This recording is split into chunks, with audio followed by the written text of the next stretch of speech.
పో వాళ్ళు వెయిట్ చేస్తారు పోరా మేడం వదిలిపెట్టండి వాళ్ళు వెయిట్ చేస్తారు. అయినా నువ్వు ఆర్ఫన్ కదా ఇంకెవరున్నారా ఆర్ఫనే కదా బండి ఉన్నది కనిపించింది వీడియో తీయండి ఇక మళ్ళీ ఎప్పుడు వస్తాం ఈ గుట్టలకు. మీరు అక్కడికి రాలే మేము అక్కడికి పోయినాం పైన కొండకు పోయినాం.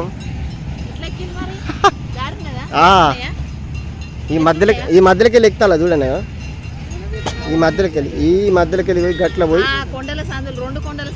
సందులోకి వెళ్ళి పోయింది. అక్కడ ఒక కట్టెలది మెట్లు ఉంటాయి ఒక 4 మెట్లు ఉన్నాయి. అది ఎక్కిన తర్వాత లాస్ట్ ప్రాంతానికి పోతాం. అక్కడ నిలబడ్డారు కదా అక్కడ దీపం ఉంటుంది.